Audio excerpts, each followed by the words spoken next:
Ladies and gentlemen, welcome to episode 28 of the Division Z podcast. My name is Jason. And I am K Cosmic. Ladies and gentlemen, it is December the 12th, another week closer to Christmas. And, another beautiful week. Yeah. Another beautiful week. Another beautiful week. Another Let's just beautiful keep going week. at the same rate we're going at. Let's keep Okay. it going, No man. stop. All right. Yeah. So, we got a few things to talk about today. So, one of those things that we're going to talk about today, for sure, is Season 1. Got a lot of new Season 1 details released earlier in the week, which is awesome. We got new zombies modes, the return of 2v2 gunfight, raid coming back, all that kind of stuff. Yeah. So, Cosmic, what is your favorite thing that is coming to Cold War in Season 1? Well, I think as far as actual new content goes, because, we have some bad stuff to talk about today, but as far as actual new Season 1 content goes, I think for multiplayer is Raid, 100%. Raid, classic God tier map, 100%. For zombies, I have one question. Do we know what the new game mode actually is? Cranked. Yeah, so I'm assuming, there are two new is game it like modes. multiplayer game mode? Yeah. Okay. Yeah. Explain. Okay, so the two new game modes that are coming to zombies are, we got Cranked, that is, yes, the Cranked from Modern Warfare, where if you don't get a kill in a certain amount of time, you explode and die. Okay. So that's coming to zombies, and that's not coming to zombies until later in Season 1, so kind of like the mid-season mark. And then the actual game mode that we're getting in Season 1 at the beginning on the 16th is Jingle Hells, which is a Christmas-themed game mode where not only the zombies are going to be wearing elf costumes and the plague hounds are going to have reindeer antlers and all that kind of stuff. There's going to be the Tagder-toting snowballs are making a return. Oh, And, yes! Finally! Finally, they're coming back.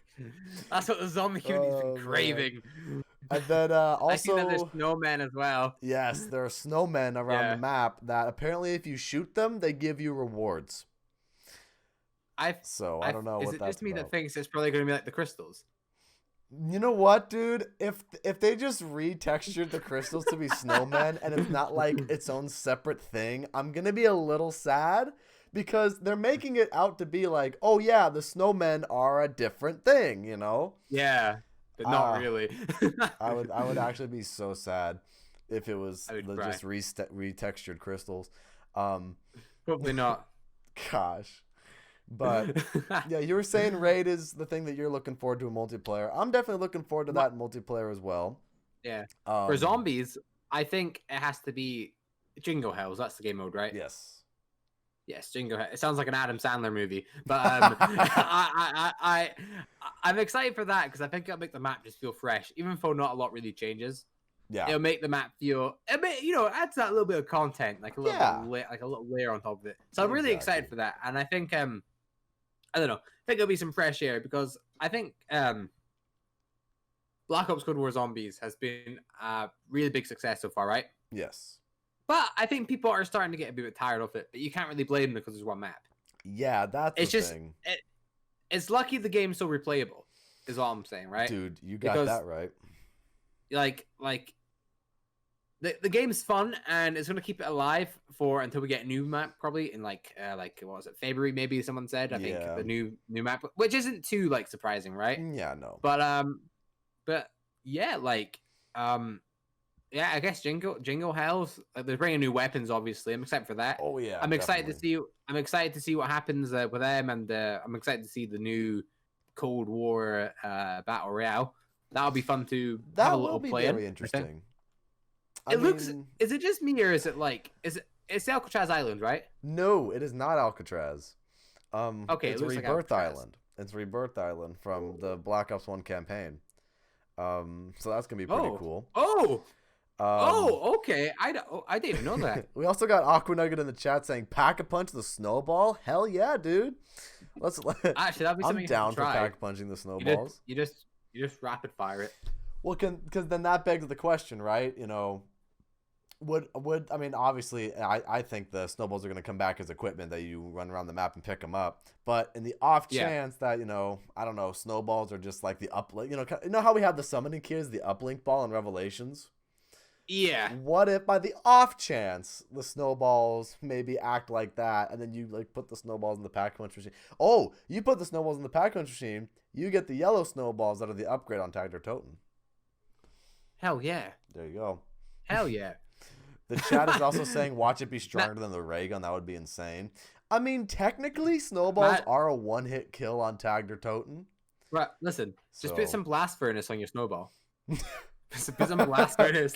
Dude, just the clash of the elements. Oh, goodness. I could see that happening. Okay, that's pretty funny. Yeah. But yeah, I think the thing that I'm the most excited for in multiplayer, and I've said this multiple times on stream and whatnot, 2v2 gunfight. It is my favorite multiplayer game mode from Modern Warfare, hands down, and I'm really excited to see it come back for this game. And yeah. I think it would be so cool. And I've seen they're bringing a few good maps, like not good. We don't know what the maps are gonna be like, but true. They're bringing a good number of maps to gunfight as well. Yeah, 4 new gunfight maps. Which is good. Yeah, I'm trying. So let me think. That's what quite off the top of the head. KGB, U-Bahn, Game Show, and ICBM. Yes, those are the 4 maps. So well, there you go. It looks great. The Game Show one looks really cool because you're like on set and things like that, you know. Yeah. And I love that aesthetic. You especially would appreciate that. Absolutely. Just because, you know. Dude, I can't wait to just be like, lights, camera, bang, dead. But even though there's quite a good new things coming in season 1, you were telling me, and I seen it through my YouTube feed as well, that there is some big controversy with Activision right now. Not so much Treyarch because you know they're just puppets, right? But yeah, they can't help it. They're puppets, and Activision is just like, make me money, right? But I'm a puppet master. I don't know what they look like, right? It's like the hand from Smash, like the yeah. But I explain to everyone what's been found. What have Activision been caught doing? Yeah, so something new, or technically not new because this patent was filed in 2017. So it's been in the game for a while. It's a patent that physically in the game, and I'm not making this up because I have the patent pulled up right here and I'm going to read directly from it here on the podcast. In the game, when you're in a gunfight, if you are doing really good in the game, it will intentionally nerf your damage, nerf your accuracy, nerf how you play the game, so that the other player who isn't doing as good can kill you. And so the player who isn't doing as good will have increased damage, increased accuracy, and things like that, whereas you will have lower. And my proof is right here. It is right here in this patent. I'm going to read it directly from it here. So let me find the sentence again. Here we go. Okay, yes. The computer assigns the tolerance for how accurate the player's aim must be to hit the target difficulty based on the skill level of the first player. A player having a higher skill level will be assigned a lower tolerance parameter and therefore will have to be more accurate in aiming in order to hit the target. A player with a lower skill level be assigned a higher tolerance parameter, therefore could be less accurate in aiming in order to hit the target. So that is the damning evidence right there against Activision, that they interfere with how you're playing the game so that other people can get kills. What do we think about that, Cosmic? So pretty much this explains why I'm the best player ever, right? The game, I go 0-30, right? Okay. This is because the game nerfs me to such an extent because it knows I'm so good at the game. So now I can officially say I'm the best Call of Duty Black Ops Cold War player ever, right? Because I'm going negative. Yeah, that's gonna be the new thing. People aren't going to be positive anymore. Yeah. People are going to be going negative, like, oh yeah, I'm the best ever because you know the game's so, you know. Yeah, but absolutely. I'm looking at it, right? I'm thinking surely it's not making them that much money for them to start like changing stuff like that around, right?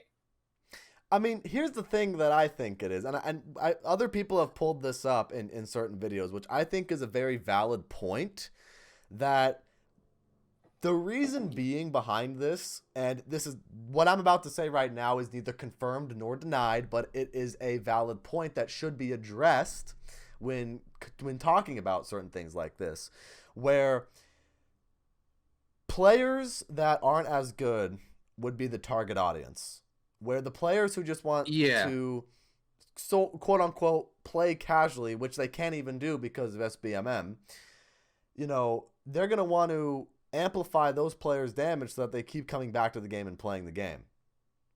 Yeah. So they're going to nerf the better players so that the weaker players can have a shot, and then they're going to play the game more. Again, that's speculation. I'm not saying that's confirmed or denied, but that's what I'm hearing a lot of people are theorizing as Activision's reason. But I just think either way you split it, I think that's ridiculous. That if you are a higher skilled player, you're being nerfed. If you have busted your ass to get a positive KD, some people have a 2.0 or whatever high KD you have, and you're being nerfed because of how good you are at the game just so somebody else can get a kill, that's ridiculous. That's ridiculous. Yeah, I mean, I don't know. It's kind of a joke, isn't it? Because COD is supposed to be this arcadey / competitive shooter. But you couldn't class it as competitive now because they're nerfing good players. So not everyone's on an equal ground. This isn't even being put in lobbies. You're not being put in a lobby with someone like a lot better than you or a lot worse or even equal. You're literally being nerfed, so you're on a different playing field to them. Yeah. To me, I don't know. I just think it should be. By the way, chat, I am seeing you. Hello, everyone. Welcome. But no, it just baffles me. Like, this shouldn't be allowed, right? Because you're paying for a product. Not. This is actually you're paying cheating. For a product. Yeah, you're paying for a product, right? And then that product on purpose is going to make you do worse. Yeah. Which makes me angry because it should be like that. It's not fair to people that, like, you know, buy the game and like they have a one-off good game, right? And they notice themselves slowly getting worse and worse in that game, right? Because their aim's getting bad. Yeah, and that's why you use a shotgun. Actually, wait a minute. Dude. You know why people with shotguns do so well? Because the pellet spread, and you don't really have to aim that well. Yeah, I know. So that's why shotguns do so well. Dude, that's why people camp in corners with shotguns. Everyone in my stream and Jason's stream, stop aiming in. Stop aiming in. Stop aiming down sights. Just hit fire. Just hit fire. You're going to be more accurate, okay? Dude, right? That's what baffles my mind, that this system is implemented with the skill-based matchmaking too. So like not only are you going to have you have one good game, then you're thrown into lobbies which players are better than you, which, don't get me wrong, I'm okay if someone is better than me at a game. That's not the problem. The problem is when the game is interfering with how everybody plays the game so that, oh, Jason over here is not having a good game. Let's make him feel better and tone his accuracy so he feels good about himself and then he gets a kill. You know, if I get absolutely destroyed in a multiplayer game, I'm gonna be mad about it because, oh crap, I went negative. You know, but you know, it's really not the end of the world. As much as I'd like to go negative, I don't want to go negative. As much as I'd like to go positive on every single game, sometimes you're just not. Yeah. And you know, which is to be expected. Yeah, exactly. Before this, there's many other factors to before skill-based matchmaking and things like that, right? You might have an off game, you might just be tired, you might just not be really focused, you might just be chilling with friends, you might be listening to music, you know, you don't have your headphones on, things like that, right? But in this, the reasons aren't them. The reasons is that the skill-based matchmaking and the game completely messes up with like your aim to make it so that your aim is at a disadvantage. Absolutely. Dude. So yeah. Go ahead. Yeah. So everyone, stop buying G Fuel. You don't need G Fuel to be good. To be good, just be bad at the game, okay? That's crazy to think about. Yeah. If you do a little bit worse, then the game will help you. Yeah. Crazy. Absolutely crazy to me. Instantly as well. Instantly. Because so it's annoying because it's like now that I've read this patent, I played a few multiplayer games to see if it was true, right? And you know that psychological thing where you read about something or you see something, and then now more often you'll notice it, and then you'll pick up on it. That's exactly what's happening to me. Like, now I know why. Like, I have literally said on stream before, my bullets went through that guy. My bullet because they did not hit him. And it's because they actually did. Yeah. And that's what's crazy to me. And the thing is, right? You know when they're all talking in their fancy office, with their Activision mugs and merchandise and like their Activision hats. I'm assuming they don't wear hats. I'm just saying that. But you know when like they're sitting down, like, okay, right, everyone, like this guy called like Tom, right? He's in charge of everything, right? He's like, okay, I have a great idea. How about we just do this? How about when they're playing and they do good, we punish them because they'll still play because they think they'll get better, and then the bad people that are about to quit, let's just make them aim let's give them a little boost, okay? Like, and everyone starts clapping. There's tears coming from everyone's eyes. Like, oh my god, what a genius! Whoever the head of Activision's just like at one tier, like it's just cash. It's just pennies come down. Oh no. Just pennies, But I mean, I'll never understand. I'll never understand why that's in the game, to be honest. I mean, because I could understand why like people that don't play the game think that's not such a bad thing, right? But if you play the game, put it this way, it's like let put it in any other term, it doesn't make any other sense. Like, let's say sports, right? Let's say if you're doing bad, if you're playing basketball, right? Your team's doing bad, the net size gets bigger. Your team's doing good, the net size getting smaller. You wouldn't do that. You wouldn't do that. Oh, God. You know what I mean? Like, that's the perfect way to describe it. That is a perfect analogy. That is a perfect analogy as to what the game actually does to players in multiplayer, man. And it's really crazy to me how you got,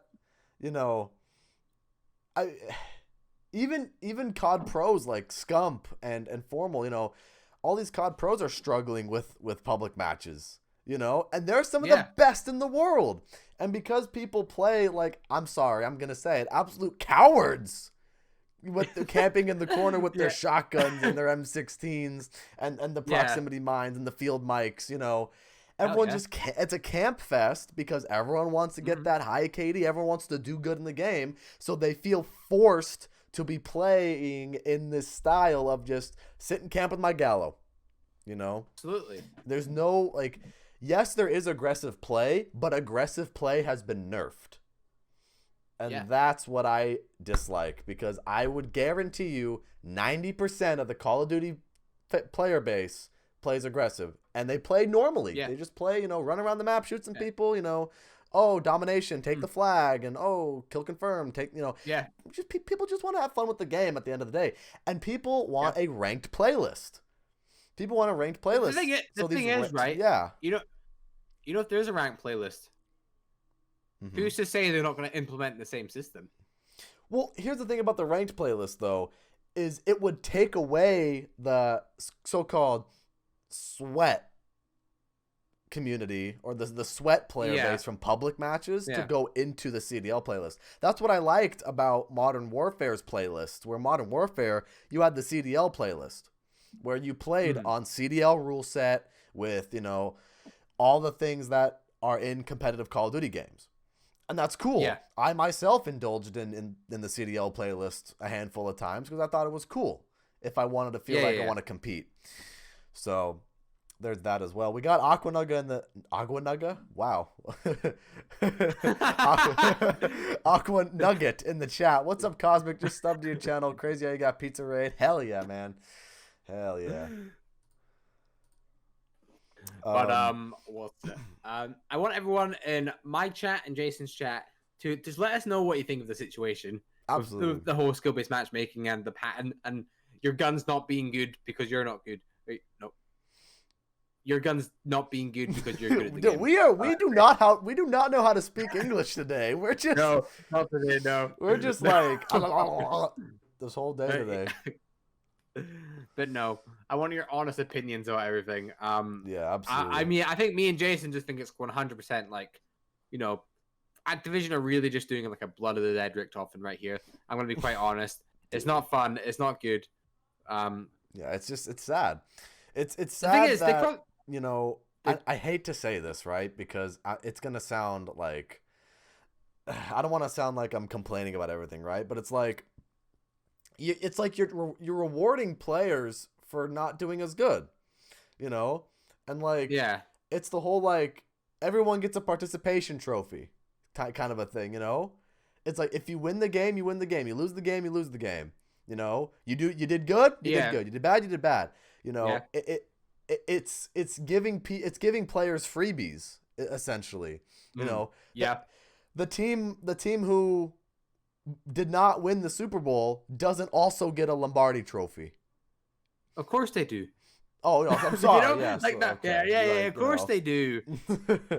Get with the time. I mean, the thing is, things like this have been going on for a while, and it's been proven that it's not good. Yeah. Right. Like right. Let's say when we're like age like 5 to 10, we go to a primary school. What's that called for you? Like elementary, primary, kind of elementary, right? Right. Well, before what would happen is when you came first, second, or third, you get a medal, you get like a chocolate, right? You get something, right? But now everyone gets something. Yeah. Everyone, and it's made to not make them feel bad. Yeah, but man. in doing so, what they're actually doing is they're making them feel bad because these kids know they haven't earned it. Yeah. They might feel good at the time, but in their head, they know that they came last. They did not win. So they're trying to make them feel better, and that's exactly what's kind of happening right here with the I don't know what to call this system, but that's what's happening right here. And it's not fair. Yeah, they want to talk about fairness, right? Oh yeah, everyone gets to play the game, and this is a cooperative game, and this, we're gonna make a positive player experience. You want to talk about fair? What's fair is you either get good at the game or you're not good at the game. I want to know something, and chat again. I want your opinions on all this, right? What is the point of patching the guns if you're gonna make them do bad? Hello, Chris in the chat. I'm seeing you. I hope I'm saying your little Christ. I hope I'm saying it right. Hello, welcome. I got a message in the chat for me to say something in Tank Dempsey's voice. For those of you on YouTube who are watching, I have a thing on Twitch where people can pay channel points for you can have me say anything you want in Tank Dempsey's voice. So I'm gonna do the best I can with this one. Okay. Yo, yeah, Rick Toffin. Oh god, I'm gonna give you like 50 channel points to I don't know. Hey, Rick Toffin. Yeah. Beat is saying, what is this? This is a podcast. I'm joking. No. The topic we're going about today is all skill-based matchmaking and things like that in Black Ops Cold War. But yeah, we're just touching on the point that what's the point of them nerfing and buffing weapons when they pretty much make it so that you can't be good anyway, because the better you do, the worse your aim's going to be, because that's in the game. It's not been exactly. So, and you know what I'm going to do? I'm going to put the link to the patent in the description of this YouTube video so you guys can read it yourselves, because I'll do the same after the live stream. This is not a claim. This is not our speculation. This is a legitimate 2017 Activision publishing patent for a software that does this in the game. This is proven 100%. Revived Gamer X, thank you for the follow. Much appreciated. Hope you're having a fantastic day and enjoy your stay on the channel. Oh, Jason. I want... Here, I'm going a bit off topic, right? Yes. I need you to phone up Treyarch in your Tank Dempsey voice and tell them what they're doing wrong. Be like, Treyarch! All that stuff, Like Treyarch breaks the fourth, Dempsey breaks the fourth wall anyways on like Shangri-La and Kino and stuff. Yeah. We're going to break the fifth wall and we're going to call them directly. Hey, Treyarch, do something about skill-based matchmaking. David Vonnehart's just like in his bed sleeping. And it's like a message from like Tank Dempsey saying, "Look up," and it's just he looks up and it's just Tank Dempsey like stepping over him. It's like, imagine they think that he's Steve Bloom, dude. That'd be funny. That would actually be pretty funny. People just mistake me as Steve Bloom. Honestly, one of my favorite voice actors of all time. That dude is so cool. Absolutely. I mean, not only is he Tank Dempsey, Spike Spiegel in Cowboy Bebop, Zeb Aurelios in Star Wars Rebels, Orochimaru in Naruto. I mean, this dude's got a resume. He's everywhere. He's everywhere. He's everywhere. Much respect, Cosmic. Even if you don't have many views, you are still putting in the work and make great content. Amazing. Thank you. That means a lot. Sir. That means a lot. I appreciate that. Yes, Thank you, my man. Thank you. Again, that means a lot. I mean, like, I think Jason and I, like, when we do something and, like, you know, we get a compliment, it goes a long way for us. I think it does, absolutely. Like, yeah. So I'm glad you're enjoying the podcast, and I hope you enjoy this day. Absolutely, man. But I mean, we do it for you guys. I mean, exactly. Yeah, that's why we do this. Is like, again, because me and Jason talked about before, right? Because the reason we started this podcast was like for people in the community to come together. Because I think one of the problems with a lot of podcasts is there's so much stuff going on that the viewers aren't actually a part of it, and we don't want that to happen with our podcast. We always want the viewers to kind of be a part of it and have a role in it, and yeah. That's why again, we literally have a section in the lower right that says chat, so you guys appear on screen. You know that like. Too bad my one doesn't work. Oh, yours still doesn't. Oh, damn. No, it doesn't work for some reason. I've tried constantly. I've done what the tutorials say. I've done what the YouTube tutorials say, and it doesn't work. That's so I need weird. I need to get it working. I know. We'll sit down one day. We'll get it working properly. Absolutely. Aqua Nugget saying, can you say sub to Aqua Nugget in the Dempsey voice so I can use that as an intro? Hey, DM me. DM me. We'll work something out. Yeah. I might do that as well, actually. I might just get you to be like, subscribe to K Cosmic. Dude, y'all are gonna make me y'all are gonna make me do Fiverr or like Cameo here. Like friggin' one of them. It's not a bad idea, actually. Yeah. No. But I mean, again with the skill-based matchmaking, because I feel like it's quite relative, and it gets talked about much. Well, it didn't get talked about a lot by a lot of bigger YouTubers, but some of you may know, and Jason, I mean, I'm assuming you know, a lot of big YouTubers like Korean Savage, Chain Feeds, people that get nukes every day, every night, they're sleeping and they get nukes, have all come out and said that they reverse boost to get the gameplays. Yes, and they've been doing it for quite a while. And they're getting called heroes. They're getting called really brave for coming out and saying it. And I'm going to be quite honest. I think, like, they're not bad people, right? But I don't. They've done something wrong. Like, you just disagree with the method that they're doing it. It's not even that. It's because they've come out and they're getting praised for coming out and saying, "Oh yeah, we skill-based matchmake," right? And I get that they want content, right? And since the system's there, right? So, I mean, I guess I'm back. My camera did a little freeze there. But I'm all good. I'm all good. My camera just did a little funny. Okay. But I completely get why they do it. The system's there. Like, they might as well, you know, take advantage of it if they can, because they'll get them more gameplay, more views, and more ka-ching, right? But I don't think they should be getting praised for, like, kind of like exposing themselves. Okay, because it's been a long time running. Yeah. Go ahead. Yeah, like the way I see it is like they're combating an issue with another issue. You know, it's like you're like the problem isn't being solved.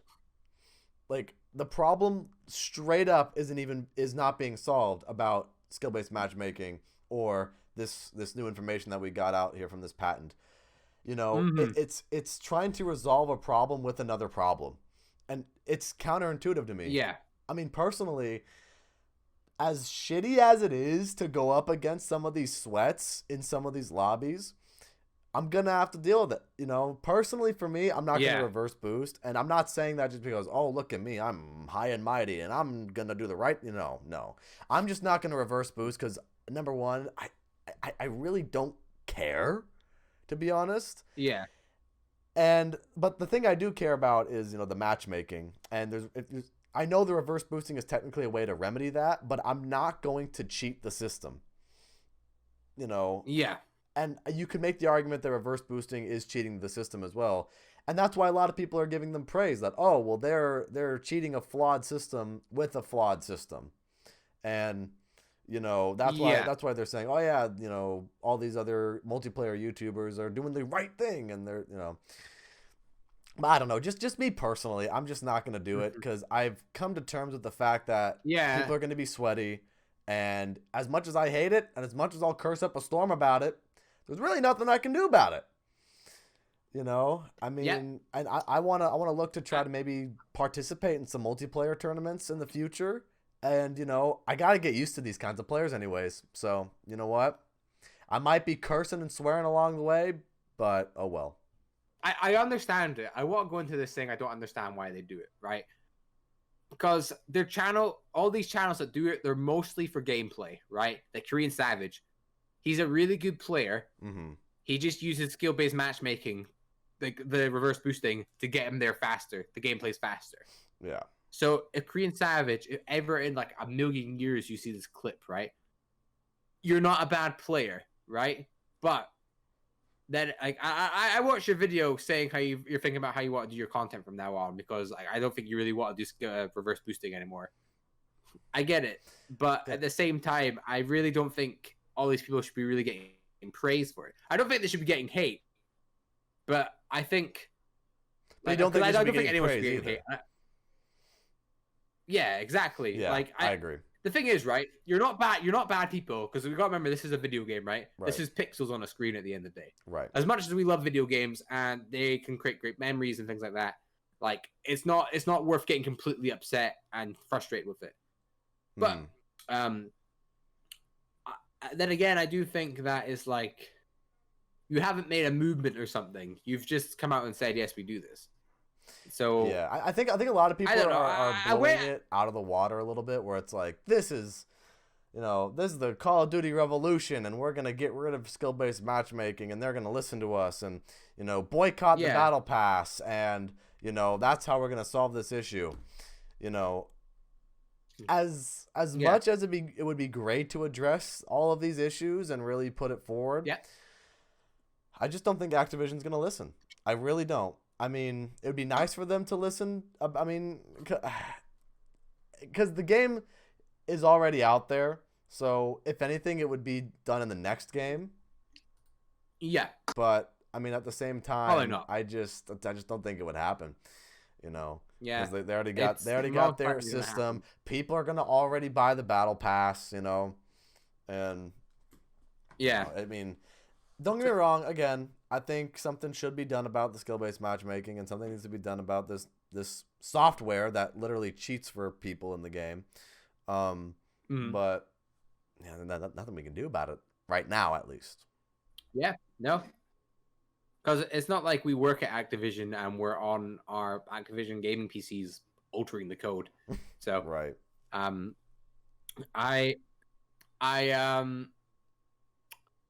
I think to kind of wrap up this segment of the podcast here, I think skill-based matchmaking is bad. Reverse boosting is bad, but I can understand why people would do it. To the people that do it, I mean, fair play for cheating the system and getting money from it. Like, you're grinding. I get it, because you're getting the ka-ching from it, right? Like change feeds, Korean Savage. Like, no hate out to you. Like, at the end of the day, you're making money, right? So I can respect the end of that bit where you're grinding and making cash, but at the same time, I feel bad for your audience that think your gameplays are real. You could get real gameplays because you're good players, but it's the fact that you just took the easier way out for it. Skill-based matchmaking should go, and I think that wraps it up for all the skill-based matchmaking stuff. I think you summed it up perfectly. The pattern's bad. It shouldn't affect how you play. When you do good, you shouldn't start doing bad. But yeah, that's it. Absolutely. So in the chat, what's good, lads? Everything is positive except Activision. Everything is positive except for SBMM. Skill-based matchmaking. But yeah, I think we can shift our focus a little bit on more of the positive aspects of the game now, where Yeah. You know, I think good stuff. I think season 1 is gonna be adding some cool things. Now, like I said before, 2v2 gunfight, one of my favorite game modes for Modern Warfare, is making its return, and I'm really excited to see how the maps play out. Personally, I think if they're anything like the 2v2 maps for Modern Warfare, then it should be a very, very competitive game mode. You think public matches are competitive right now? 2v2 gunfights are very competitive. Actually, they're very, very competitive, and that's what I kind of like about it. It's its own like little you go in there to win. Yeah, exactly. Like it's its own little separate competitive atmosphere that I really like, you know, and I think that's the main reason why I like it so much too is because it's separate from normal multiplayer, you know, kind of harkening back to what I said about, we need a ranked playlist. This is kind of its own little, you know, all right, if you're good at multiplayer, you know, use this random weapon that's given to you every round and let's see if you're good, you know? So I really like that a lot. And, yeah, I think it'd be really cool. What about you, Cosmic? Did you play a lot of gunfight in Modern Warfare? Well, I played the beta because that's the first thing that came out. You know, the gunfight game, right? I do alpha remember beta that. thing. I played that. I did play it when I went into the game, but for Modern Warfare, I didn't buy Modern Warfare for a good 3 months, believe it or not. Yeah, because at that point, after Black Ops 4, I was kind of like, okay, I'm done with buying new CODs. Like, I'll buy Treyarch games like in the future, but as far as actual new games goes, I think Modern Warfare looked good. I just kind of thought to myself, like, what's the point? You know, why? Like, the game looks good, and I was really intrigued with it. I thought it looked fun. I thought it looked cool. If I was going to get the game, I was only going to play it for the campaign, if I'm being quite honest. Which I did. So I didn't even buy the game. My girlfriend bought me the game. And I played for the campaign. Loved the campaign. Really fun. The multiplayer in Modern Warfare, to be honest, I probably didn't hate it as much as everyone else did as far as the camping that went. I thought the game felt smooth. The maps were awful. Don't get me wrong. The maps were like, right? Yeah, a lot of them the maps are not a good time, right? They're pretty meh. I got Battlefield vibes, right? But a little bit. The game overall felt like a polished product to me in a lot of ways. I didn't really play it too much, so I mean, fair enough. I mean, the way I look at it, I'm being completely honest, and I think that people don't look at it like this too much. But Modern Warfare is just a slightly better version of COD Ghosts, and I'm standing by that statement forever. I can kind of see the correlation there. Except Ghosts had better maps. So I'm being honest, that's Ghost the thing. has better maps. I didn't play Warfare. Ghost enough to really remember any of the maps or anything like that. Yeah. But I will say the 2 multiplayer maps I did actually like in Modern Warfare were Gunrunner and Hackney Yard. I thought those were the best multiplayer maps. Like Arklov Peak, that one was okay. Like, it wasn't great. And Ramaza was okay. Like, I felt like a lot of the maps were okay, but like I said, like Hackney Yard and Gunrunner were good and competitive, nice layout. Yeah. But then of course I went and played a lot of the 2v2 gunfight maps more, and I like those maps. Those maps are really good. You know, like Bazaar and, you know, Rust even was a 2v2 map. They put it into 2v2, which was cool.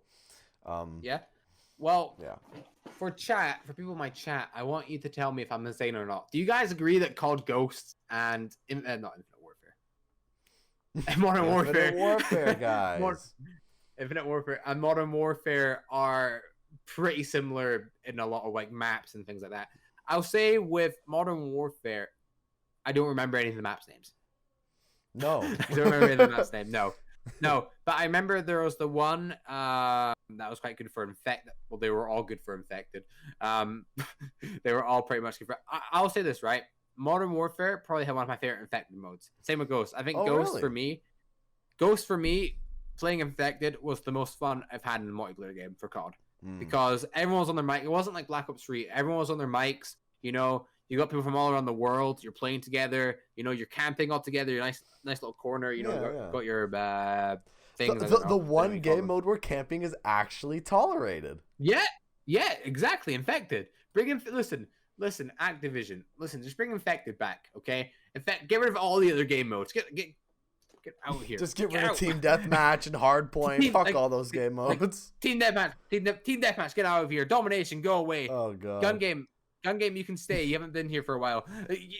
Just make multiplayer just all party game modes. Prop Hunt, Gun Game, Infected. Which, by the way, Prop Hunt is coming back in season 1. Yeah. I can't wait for skill-based matchmaking in that. Oh god. You found him too quickly. Depending on how well you hide, you get put in. Oh my god. Oh god. Yeah, that's prop-based matchmaking right there. God damn. Guys, you know what I think they'll do? I think what they'll do is, skill-based matchmaking. You know what all it'll be in Prop Hunt? All it'll be is like, you know how you get lucky with some objects, what you're picked? Yeah. Like, you get randomly selected. You'll just, like, what will happen is, like, you'll spawn in. First game you do, you'll be, like, a really small object, and you can hide anywhere. Next game, you'll just be, like, a massive fridge. That's all you are. A massive fridge that's not anywhere in the game. God. You got people are jump shotting around corners, just shooting everything. Then like they're quick scoping all the like chairs and shit and like all the houses or whatever. Oh my god. Yeah, like you just drop shotting a table. You have little Timmy that's like not been to school for 5 months because of lockdown and whatever, right? And like he's probably gotten into gaming and he's just like, okay, where are you? Stun grenade, he's up top left. Like he has a team. They're all coordinating. It's like and they're all screaming down the mic. Try hard mode there. Have you seen that clip floating around Twitter where it's a guy in a public match and it's like their whole team except him is like, okay, top left, top flank, by left door, take him out. He's gone, hold down position.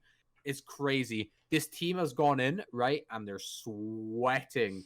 They're so sweaty. They're drowning in it. It's sad. It's really sad. I know for public matches. I'll find the clip.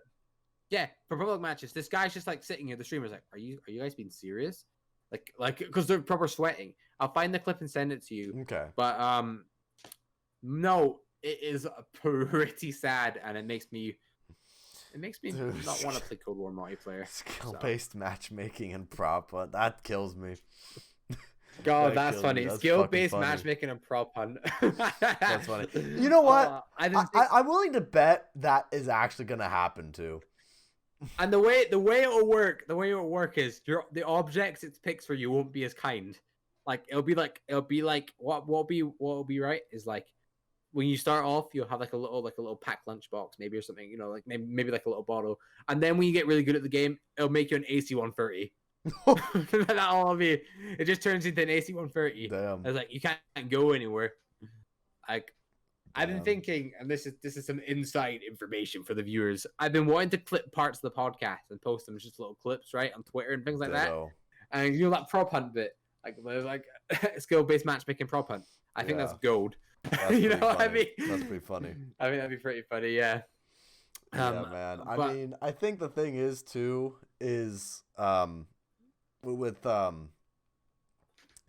think season 1, honestly, on the zombies front, is I think a lot of people are being too negative about it because I think it's really funny to me that people go, we need new zombies game modes, and then Treyarch says, oh yeah, 2 new game modes coming to season 1.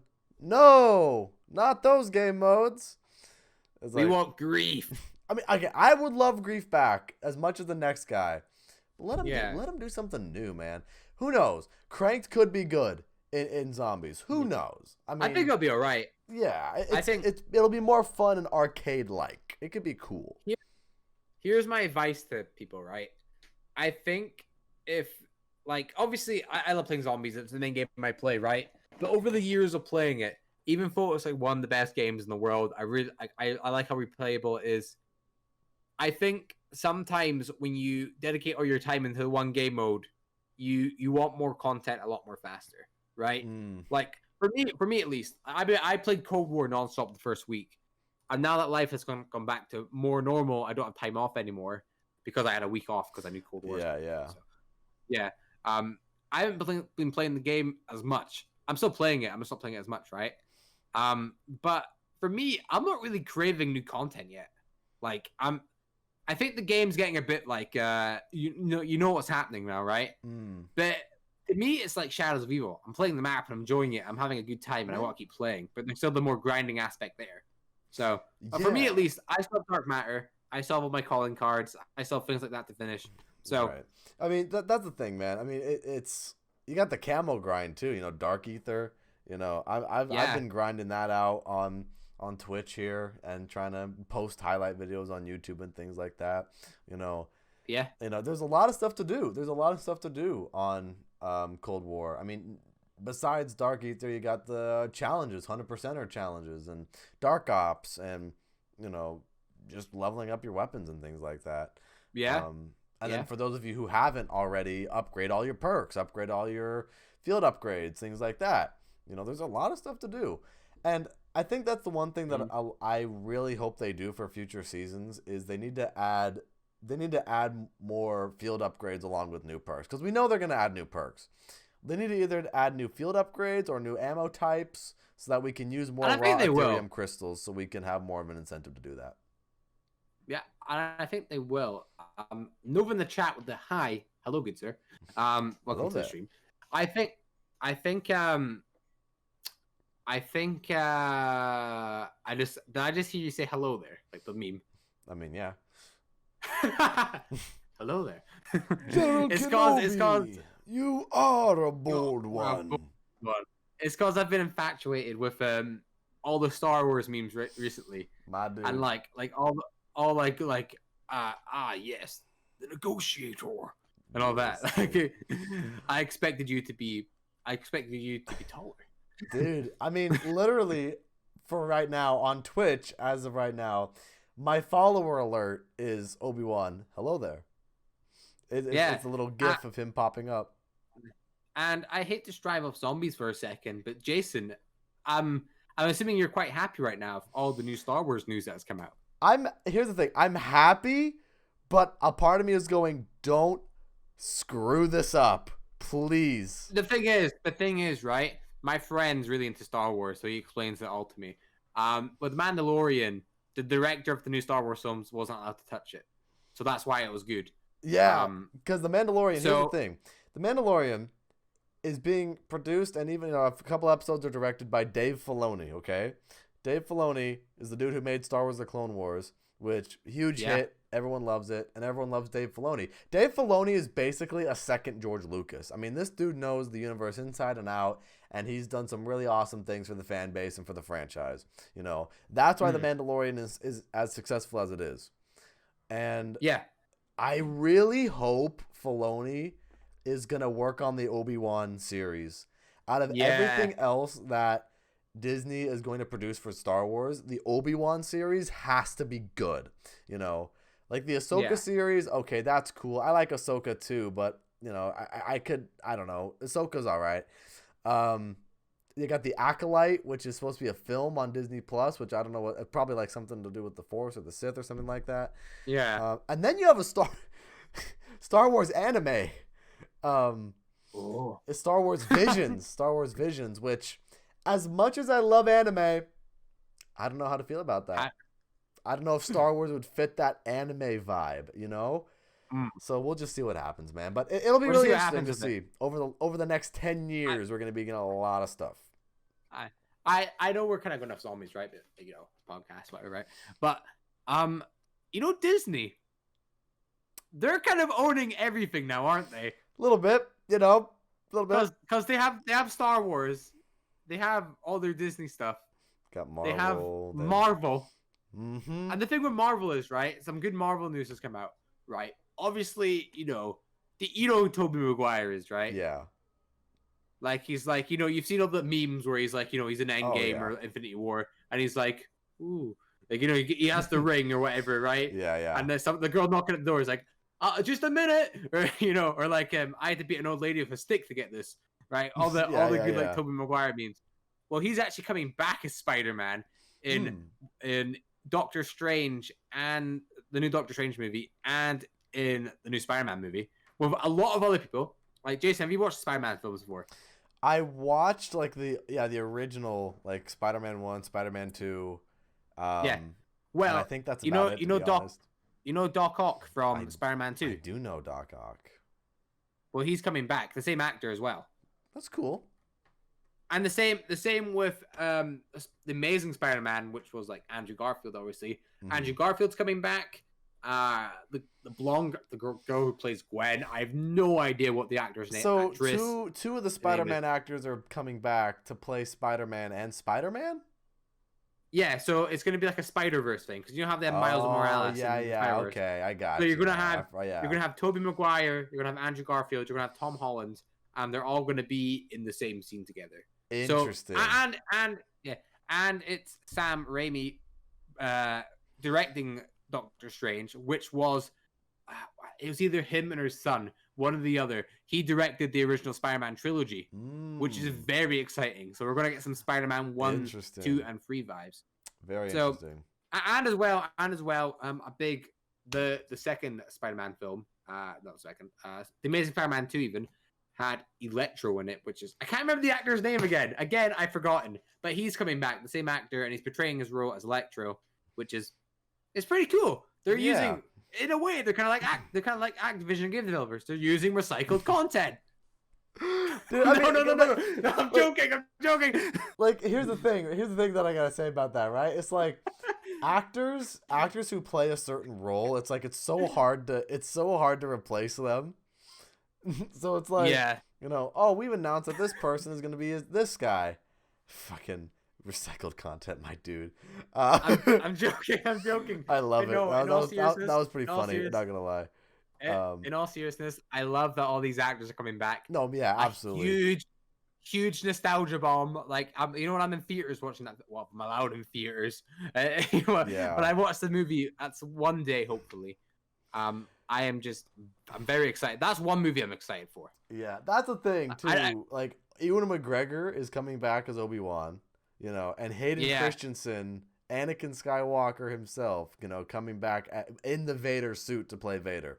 I mean, that's awesome to me, because Hayden Christensen got to wear the Vader suit in Episode 3, and that was it. Well, now he gets to reprise his role, and I'm really looking forward to that. Because, Hayden Christensen, I don't care what anybody says about the prequels. And, they're bad and the cheesy dialogue, whatever. I don't care. Hayden Christensen played Anakin Skywalker perfectly. A confused young man, his feelings tormenting him, and, being constantly just shit on by the Jedi Council for just being himself. And the death of his mother, he wants to save Padme. Just all this emotion. Can you blame him for slaughtering a bunch of children at the Jedi Temple and killing all of his friends? He did what? So basically, Cosmic, so you haven't seen Star Wars.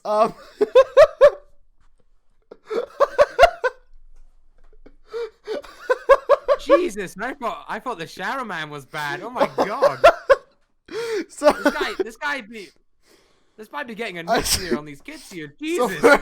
So for some context, he reverse boosting. Jesus Christ. For some context, Anakin, he has some attachment to his mother, and when he gets recruited to be a Jedi, 10 years pass, he reunites with Padme, and he goes, wow, Padme is very beautiful, and I'm in love with her. So he's got those feelings intertwined with him as well. And the Jedi are not allowed to love, and they're not allowed to marry, because emotional detachment, right? They're like monks. And so Anakin starts falling in love with Padme, and Padme starts falling in love with him. Then he gets a vision that his mother is dying, so he flies back to his home planet, only to have his mother die in his arms. And so he goes on a murdering spree and murders all the people at the Tusken Raider camp that kidnapped his mom. And so he has this whole emotional moment where he's like, I'm a Jedi, but I murdered a bunch of women and children and men. I killed them all, so there's that. While at the same time, the Jedi and the Jedi Council are basically like, you're not, you're too headstrong, Anakin, and, control your feelings. And pretty much just like berating him to be like, don't feel when it's already too late, Instead of showing him how to control his emotions, they're just like, don't feel. And, not the Jedi way and all this kind of crap, right? So then later on in Revenge of the Sith, Chancellor Palpatine, the dude who's the leader of the Republic, who secretly is that the I am the Senate guy? Yes. Yeah. Who is secretly the Sith Lord pulling the strings behind the scenes. Is like, Anakin's got a lot of power, very strong with the Force, so he starts manipulating Anakin into not trusting the Jedi. And so eventually what ends up happening is, he says, well, what if I told you there's a way I can save Padme? I remember seeing that scene. The tragedy of Darth Plagueis the Wise. Samuel L. Jackson's in that scene, isn't he? Yeah. I've seen that scene before. And he's like, full power, whatever he says. And so what ends up happening is, after Palpatine reveals himself to Anakin, use my knowledge, you can save your wife, because they got married secretly. You can save your wife. And so Anakin's like, well, his Jedi instincts are telling him, I need to tell the Council that Chancellor Palpatine is a Sith Lord. So, Mace Windu goes and takes some Jedi to go assassinate the Chancellor. And, big lightsaber fight. Anakin jumps in at the last second and saves Chancellor Palpatine. And so Anakin falls to the dark side. All because, really he wants to save his wife from dying in childbirth because he had a vision of that. And, the Jedi Council never really trusted him. He was too headstrong. He's arrogant. He was a young kid. And, his fall to the dark side is very tragic. And so now Anakin, for the first time in his life, the Chosen One, can unleash all of his Force power that he's been holding back for so long. All of his pain, his hurt, his resentment, his fear of losing people he loves. He's able to unleash all of that. So he goes to the Jedi Temple, the place he's called home for most of his life, with a battalion of soldiers, and slaughters everybody, including all the Jedi younglings. Well, bruh. And that is the tragedy of Star Wars. And for those of you people saying that Star Wars is a kid's movie about space wizards with laser swords, no. There are much deeper themes to Star Wars than any of you even realize. I mean, a quick last thing before we end today's episode. Yes, sir. I think that's quite similar to how Transformers goes, because I like Transformers myself, but I think a lot of people see them as kid movies and merchandising, making new Transformers to sell to kids, which is true for a lot of the time. But there is quite a lot of lore coming back with Transformers, and one big thing is because people don't know. All I'll say was there's some lore behind Transformers. Nothing too special. Just that Bumblebee pretty much gets his voice box ripped out of him by So that's pretty tragic. That is very sad. Yes. I can't even imagine not being able to talk. I talk a lot, so I can't even imagine not being able to talk. I know, it's pretty sad. I mean, there's a lot more kind of lore to it, and they go into detail about it in some cartoons and stuff like that. Or not cartoons, but cartoons, right? Yeah. Because that's where a lot of that. It's a shame because the cartoons are better writing than the movies. Damn. Which is quite unfortunate. Yeah, because the movies look great. They look really realistic, and you see some flying through buildings and that. Looks really realistic. Too bad the writing's really bad for most of them. But no, just say how Transformers has some lore, and if you haven't watched the Transformers movies, watch the first one and maybe Bumblebee, and then that's all you need to do. That's about it. But I mean, that's about it. Yeah. And one little fun fact before we end off the show, because I know we're getting to the end. Steve Bloom, Tank Dempsey, is Starscream on Transformers Prime. Really? Yep. Oh, I love Starscream Transformers Prime. Yep. You would think it. That's our boy. That's Tank Dempsey.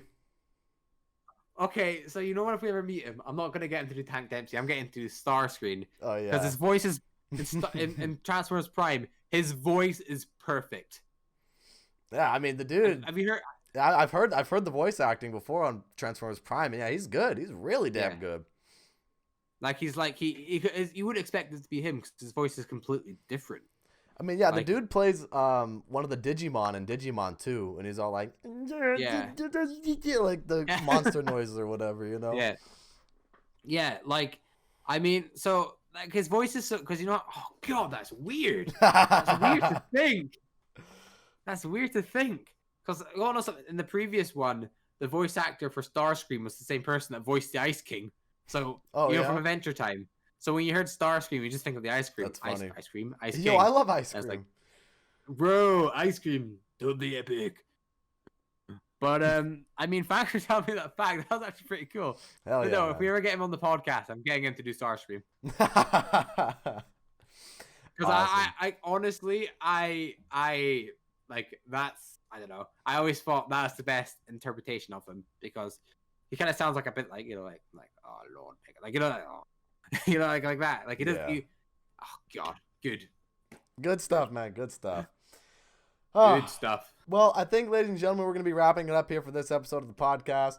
Thank you guys so much for watching. We talked about the new patent. Well, not new, but the patent that just got released to the public, really. Yep. Big sad. We got the skill-based matchmaking talk. We talked about Season 1. We talked about Star Wars and all that kind of stuff. Overall, I think it was a successful podcast. Anything else you got to say before we end it? Yeah, one last final thing to everyone watching. Remember, the only way to do good is to do bad. From Activision themselves. And that is all for everyone watching. And with that, ladies and gentlemen, we are going to thank you guys so much for watching. And if you guys did enjoy, go ahead and hit me up with a follow right here on Twitch and subscribe to K Cosmic on YouTube. His link will be down below in the description and all that kind of stuff. Same to everyone on the other end. Oh, catch you guys later. Have a fantastic rest of your day or night, depending where you are in this crazy world. We'll see you guys in the next episode. I just hit the microphone. That's okay. And peace.